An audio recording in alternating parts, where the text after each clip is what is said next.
अस्सलामु अलैकुम वरहमतुल्लाहि वबरकातुहू। दोस्तों, आज एक राजनीतिक इंसान है जिसके बारे में मैं बात करने के लिए जा रहा हूँ।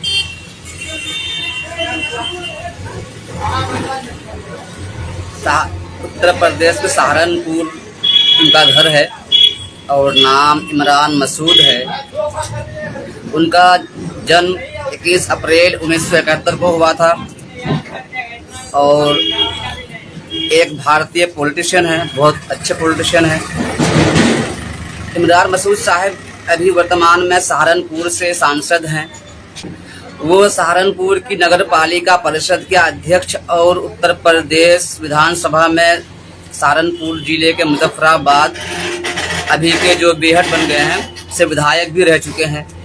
इमरान मसूद की कुछ निजी जानकारियां भी जानने की कोशिश करते हैं। पहले फिर बताऊंगा पूरी कहानी। उनकी टोटल 5 औलादें हैं और 5 बेटियां हैं उनकी, और उनका घर सहारनपुर है। और उनके शिक्षा की बात करें तो शिक्षा HR इंटर कॉलेज गंगोह से हाई स्कूल है। इमरान मसूद साहब कई राजनीतिक पार्टियों के साथ रह चुके हैं। अभी कांग्रेस पार्टी से सांसद हैं। इमरान मसूद साहब को 2014 के लोकसभा चुनाव के लिए सहारनपुर लोकसभा क्षेत्र से कांग्रेस पार्टी से टिकट दिया गया था और मार्च 2014 में एक वीडियो क्लिप सामने आई थी जो आप लोगों ने भी देखा होगा। 2014 मार्च में एक वीडियो वायरल था उनका, शायद आप लोगों को याद हो ना हो, इसलिए मैं बता दे रहा हूँ आप लोगों को। उस वीडियो में इमरान मसूद ने तत्कालीन बीजेपी के प्रधानमंत्री पद के उम्मीदवार नरेंद्र मोदी जी, जो अभी के प्रधानमंत्री हैं, उस वक्त वो गुजरात के मुख्यमंत्री थे, उनको धमकाते हुए दिखाई दे रहे थे। और वीडियो क्लिप में इमरान मसूद कथित तौर पर नरेंद्र मोदी जी को टुकड़ों में काटने की धमकी दे रहे थे। और इमरान मसूद के समर्थकों का दावा है कि यह क्लिप 6 महीने पुरानी थी और लोकसभा चुनाव से पहले मतदाताओं को ध्रुवीकृत करने के लिए जानबूझकर लीक की गई थी। वहीं पर 29 मार्च 2014 को इमरान मसूद साहब को नरेंद्र मोदी के खिलाफ अभद्र भाषा के लिए गिरफ्तार किया गया था। फिर उन्होंने 2017 के यूपी विधानसभा चुनाव लड़ा और नुकर विधानसभा सीट से हार गया। 7 अक्टूबर 2023 को इमरान मसूद साहब फिर से भारतीय राष्ट्रीय कांग्रेस में शामिल हो गए।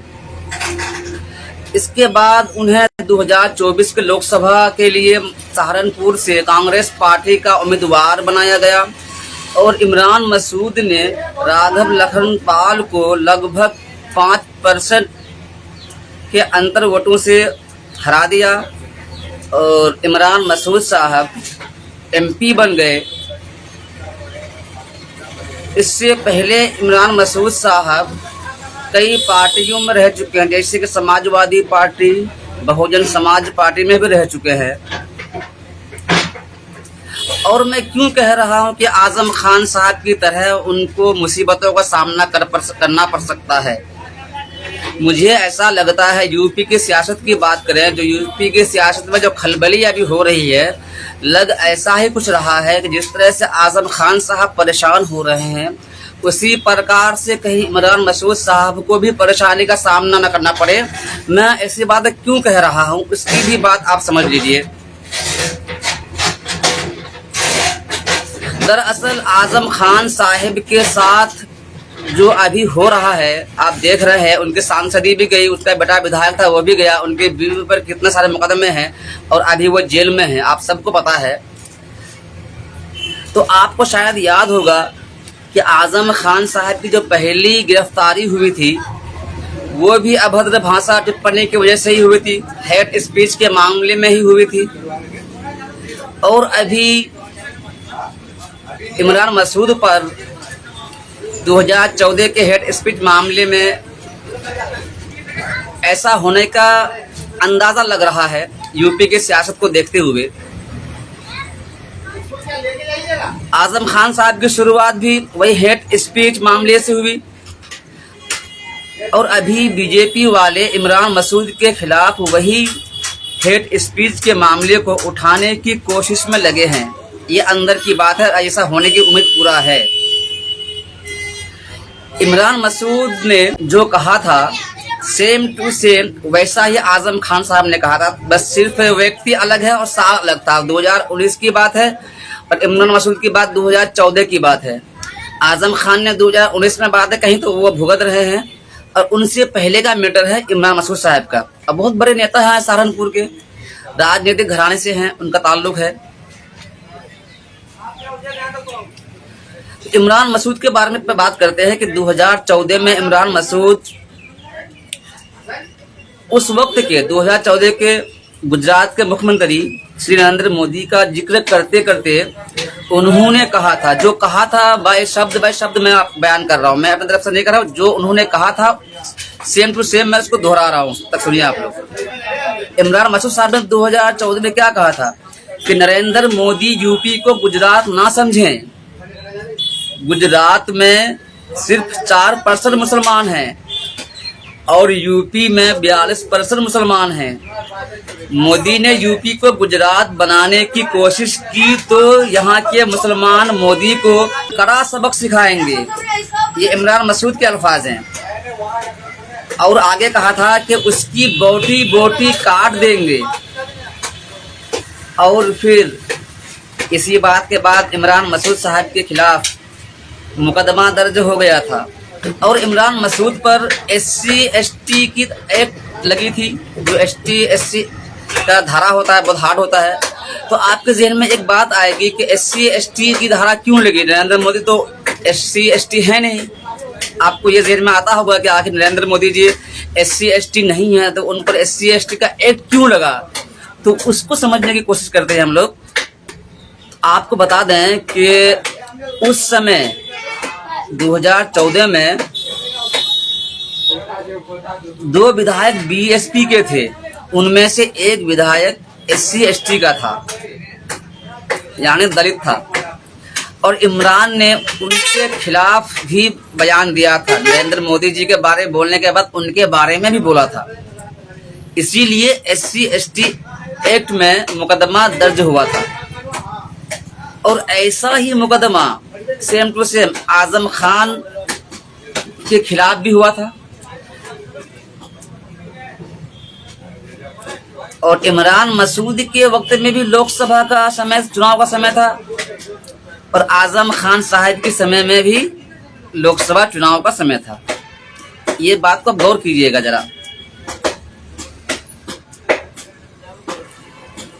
इसीलिए मैं आज इस मैटर पर चर्चा कर रहा हूं कि बहुत लोग नहीं जान रहे हैं। सोचा कि मेरे भी ज्ञान में थोड़ा इजाफा होगा और आप लोग जो नहीं जान रहे वो भी जान जाएंगे। आजम खान साहब और इमरान मसूद साहब के मामले में सिर्फ फर्क इतना है कि आजम खान साहब का जो मामला 2019 का था और उन्होंने रामपुर के DM साहब के बारे में कहा था। उन्होंने नरेंद्र मोदी जी और योगी जी के बारे में बहुत सारी बातें की, साथ में उन्होंने एक लफ्ज ये भी कहा था कि मैं इस DM से अपने जूते साफ कराऊंगा। और भी बातें बहुत सारी की थी, लेकिन मैं सारी बातों को बताना यहाँ नहीं चाहता, बहुत सारी बातें थी, मैं शॉर्ट कर रहा हूँ वीडियो को। लेकिन चुनाव के समय आप एक चीज़ देखते होंगे कि भाषण देते हैं नेता लोग, बहुत सारे विवादित टिप्पणियां कर देते हैं, उनके खिलाफ FIR भी होता है, लेकिन फिर बाद में FIR का क्या होता है कुछ समझ में नहीं आता हम लोगों को। लेकिन यह मामला यूपी का है और आजम खान और इमरान मसूद का मामला है और वहाँ की सरकार योगी आदित्यनाथ है। इसको भी ध्यान में रखना होगा आपको। इसलिए कि बहुत नेता के खिलाफ देखे हैं कि विवादित बयान के मामले में FIR होता है, उसके बाद केस का क्या होता है नहीं होता है कोई जानकारी नहीं रहती है हम लोगों को, किसी को पता नहीं चलता कुछ। अब सवाल ये है कि इमरान मसूद के साथ आजम खान के जैसा कैसे होगा या कैसे हो सकता है। दरअसल एक बजरंग दल के प्रांत संयोजक रहे उनका नाम है विकास त्यागी, जो सहारनपुर के देवबंद का रहने वाला है। उन्होंने अभी गए हुए 23 दिसंबर 2024 को यूपी के मुख्यमंत्री योगी आदित्यनाथ जी को एक चिट्ठी लिखी है। इस चिट्ठी में उन्होंने कहा है कि इमरान मसूद के खिलाफ जो मुकदमा चल रहा है हेट स्पीच का, उसमें तेजी से सुनवाई हो, जल्दी बहस हो। उनका दावा है, जो चिट्ठी लिखा है विकास त्यागी जी ने, जो बजरंग दल के प्रांत संयोजक रह चुके हैं पहले, ताकि इसमें न्याय मिल सके। यही सेम मामला था आजम खान वाले मैटर में, वहां किसी पंचायत के अधिकारी ने एफआईआर करवाया था। आप समझ सकते हैं बात को। ये लेटर लिखने के बाद दरअसल मामला ये है कि हिंदुस्तान के संविधान में ये प्रावधान है कि किसी भी एमपी को अगर आप कोई मुकदमा होता है गिरफ्तार करना जाएंगे तो सरकार से परमिशन लेनी पड़ती है, तब गिरफ्तारी उनकी होती है। तो इमरान मसूद साहब कांग्रेस से अभी एमपी हैं और आजम खान साहब भी एमपी थे, एमएलए बने थे, लेकिन सब खत्म हो गया उनका। इसलिए सजा होने के 2 साल से ऊपर सजा होने के बाद आप चुनाव नहीं लड़ सकते हैं, कानून बनाया गया इस तरह से। तो अभी बजरंग दल के लोग, विकास त्यागी जी ने जो योगी जी को लेटर चिट्ठी लिखा है, उसमें तेजी लाने की बात कही है। इसी आधार पे मैं कह रहा हूँ कि यही मामला 2019 में आजम खान ने किया था, कहा था उसके साथ हुआ है। तो इसीलिए लगता है यूपी की पॉलिटिक्स में लग रहा है ऐसा कि ऐसा मुमकिन हो, 2027 में चुनाव आ रहा है, उससे पहले ऐसा मुमकिन है कि हो सकता है।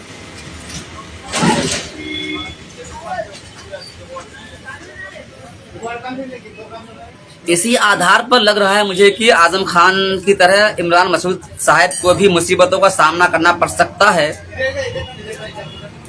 लेकिन फिर भी अल्लाह से दुआ है कि कोई भी इंसान, हिंदुस्तानी इंसान, बिना वजह मुसीबतों में ना फंसे। अल्लाह पाक सबकी मुसीबत से बचाए हर इंसान को। इसीलिए मैं कह रहा हूँ कि इमरान मसूद साहब बहुत पुराने लीडर हैं, बहुत पुराने नेता हैं। वो कितने बार चुनाव लड़े, नहीं जीते। अभी फर्स्ट बार एमपी बने हैं वो 2024 में सहारनपुर से कांग्रेस के टिकट पर। लेकिन इस मामले को उठाने के बाद चिट्ठी लिखी जा गई है। इसी आधार पर मैं कह रहा हूँ कि कुछ भी मुमकिन है। इसलिए कि यूपी की सरकार को कुछ बढ़ना चाहिए। अभी देखिए इसके जियाउर रहमान बरकत साहब के बारे में, संभल से जो एमपी, उनके बारे में देख ही रहे हैं आप लोग, क्या क्या हो रहा है। घर का बिजली तोड़ा जा रहा है, बिजली काट दी जा रही है, क्या क्या कहानी उन लोगों के साथ जांच चल रही है अभी जो। लेकिन आप लोग इस बारे में क्या सोचते हैं, आप लोगों का क्या ख्याल है, ज़रूर कमेंट करके बताइएगा। यही जानकारी थी जो आप लोगों को सामने साझा करने के लिए मैं हाजिर हुआ था। जानकारी अच्छी लगी तो वीडियो को शेयर कर दीजिएगा, लाइक कीजिएगा और कमेंट करके ज़रूर बताइएगा।